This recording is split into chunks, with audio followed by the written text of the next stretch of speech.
మేడ్చల్ జిల్లా పోచారం ఐటీ కారిడార్లో కాల్పులు కలకలం రేపాయి. ఇబ్రహీం అనే వ్యక్తి గోశాల నిర్వాహక ప్రతినిధి సోను సింగ్ పై కాల్పులు జరిపి పారిపోయాడు. సమాచారం అందుకున్న పోలీసులు వెంటనే సంఘటనా స్థలానికి చేరుకుని నిందితుడు ఇబ్రహీం కోసం గాలిస్తున్నారు. సోను సింగ్ భుజానికి బుల్లెట్ గాయాలయ్యాయి. దీంతో అతన్ని యశోద ఆసుపత్రికి తరలించారు. 6 గంటల పాటు ఆపరేషన్ చేసి బుల్లెట్ బయటకు తీశారు యశోద వైద్యులు. ఆపరేషన్ అనంతరం 48 గంటల పాటు అబ్జర్వేషన్లో ఉంచుతున్నట్లుగా వైద్యులు తెలిపారు. అబ్జర్వేషన్ పూర్తయిన తర్వాత సోనుకు మరో సర్జరీ అవసరం ఉంటుందని డాక్టర్స్ వెల్లడించారు.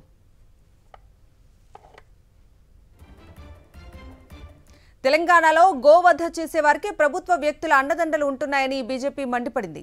మేడ్చల్ జిల్లా పోచారంలో దుండగుల కాల్పుల్లో గాయపడ్డ గోరక్షాదళ్ సభ్యుడు సోను సింగ్ ను కేంద్ర మంత్రి Kishan Reddy, MP Etela Rajender, TBJP chief Ramachandra Rao పరామర్శించారు. దాడులకు ప్రభుత్వమే బాధ్యత వహించాలని డిమాండ్ చేశారు. నిందితులను వెంటనే అరెస్ట్ చేసి కఠిన చర్యలు తీసుకోవాలన్నారు. ఇవాళ డీజీపీ ఆఫీస్ ఎదుట నిరసన చేపట్టనున్నట్లు బీజేపీ రాష్ట్ర అధ్యక్షుడు రామచంద్రరావు ప్రకటించారు.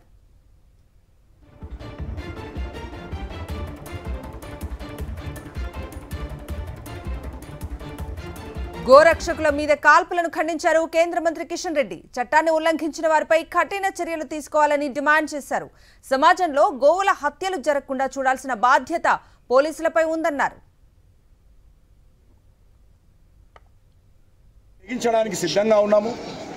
ఈ రకంగా మరి శాంతి భద్రతలు ఈ యొక్క మాఫియా చేతిలోకి తీసుకొని తుపాకులతో కాల్చుతూ ఉంటే పోలీస్ అధికారులు గోరక్షకుల మీద, గోసేవకుల మీద కేసులు పెట్టడం, బెదిరించడము, మీరు ఎందుకు అడ్డుకుంటున్నారని మరి అనేక రకాలుగా దొంగతనానికి సంబంధించినటువంటి కేసులు ఈరోజు జైళ్ళకు పంపించడము, ఎవరినైతే చట్టాన్ని ఉల్లంఘిస్తున్నారో వాళ్ళ మీద కేసులు పెట్టకుండా చట్టాన్ని రక్షించేటువంటి పోలీసులకు సహాయం చేయడం కోసం గోరక్షకులు వస్తే మరి పోలీసులు తమ బాధ్యత వాళ్ళు నెరవేర్చారు. కానీ గోరక్షకుల మీద బెదిరింపులు, కేసులు పెడతా ఉన్నారు.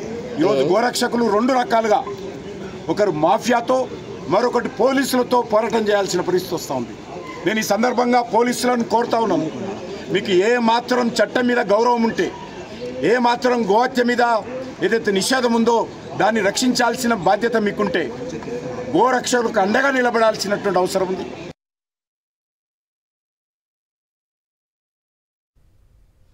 మేడ్చల్ జిల్లా పోచారం ఐటీ కారిడార్లో కాల్పుల కలకలానికి సంబంధించిన పూర్తి డీటెయిల్స్ అందించడానికి సంఘటనా స్థలం నుంచి మా ప్రతినిధి అమర్ లైవ్ లో జాయిన్ అవుతున్నారు. అమర్, చెప్పండి, పోచారం ఐటీ కారిడార్లో కాల్పుల కలకలంకి సంబంధించిన లేటెస్ట్ అప్డేట్స్ ఏంటి? కవిత, పోచారం కాల్పుల ఘటనకు సంబంధించి నిందితుడు ఇబ్రహీం పరారులో ఉన్నారు. ఇప్పటికే ఇబ్రహీం కోసం రాచకొండ పోలీసులు నిన్న రాచకొండ సిపి సుధీర్ బాబు ఘటనా స్థలానికి చేరుకొని పూర్తిస్థాయిలో పరిశీలించడం జరిగింది. ప్రత్యేక బృందాలను కూడా ఏర్పాటు చేయడం జరిగింది. ప్రస్తుతం మనం చూడొచ్చు, సంఘటనా స్థలం వద్ద పోలీసులు పికెటింగ్ కూడా ఏర్పాటు చేశారు. ఎవరిని కూడా ఇటువైపు ఘటనా స్థలానికి వెళ్లకుండా అడ్డుకుంటున్న పరిస్థితులు అయితే ఉన్నాయి. ప్రస్తుతం నిన్న ఆధారాలు సేకరించినటువంటి క్లూస్ టీమ్, ఫోరెన్సిక్ టీమ్ ఇంకా ఇక్కడనే ఉంది.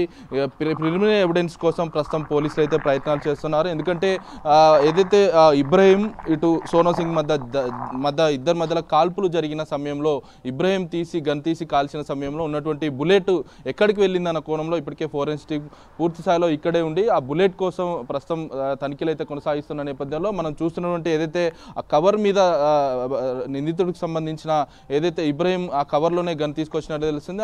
తెచ్చిన తర్వాత ఆ గన్ తీసి ఒక్కసారిగా కాల్చిన సమయంలో ఆ సోను సింగ్ సంబంధించిన రక్తపు మరకలు కూడా కవర్ మీద పడడంతో అక్కడ ఉన్నటువంటి స్కల్స్ ను కూడా నిన్న ఫోరెన్సిక్ టీమ్, ఇటు క్లూస్ టీమ్ కూడా ఆధారాలు కూడా సేకరించిన నేపథ్యంలో ప్రత్యేక బృందాలను కూడా ఏర్పాటు చేయడం జరిగింది. ఇబ్రహీం, సోను సింగ్ మధ్యలో ఉన్నటువంటి వ్యవహారాలకు సంబంధించి పోలీసులు పూర్తిస్థాయిలో దృష్టి సారించారు. అసలు ఎందుకు రావాల్సి వచ్చింది, ఇద్దరు ఇక్కడ ఎందుకు ఒక దగ్గర చేరవలసి వచ్చింది అన్న కోణంలో ఒకవైపు దర్యాప్తు చేస్తూ ఉన్నారు. అయితే గోరఖ్జల్ సంబంధించిన ప్రతినిధిగా సోను సింగ్ ఉన్నాడు. సోను సింగ్ ఇటు ఇబ్రహీం మధ్యలో ఏదైతే గోవులకు సంబంధించిన సమాచారం ఇస్తాను రండి అంటూ కూడా ఇక్కడికి ఇబ్రహీం పిలిచినట్లుగా తెలుస్తుంది. దీంతో ఇబ్రహీం, సోను ఇక్కడ కలుసుకున్న తర్వాత ఇద్దరి మధ్య పెనుగులాట ఏర్పడిన తర్వాత ఇబ్రహీం తన దగ్గర ఉన్నటువంటి గన్ తీసుకొని కాల్చిన నేపథ్యంలోనే ఈ ఘటన చోటు చేసుకుంది. ప్రస్తుతం సోను సింగ్ కి అతనికి సంబంధించిన వైద్య చికిత్స యశోద ఆసుపత్రిలో కొనసాగుతుంది.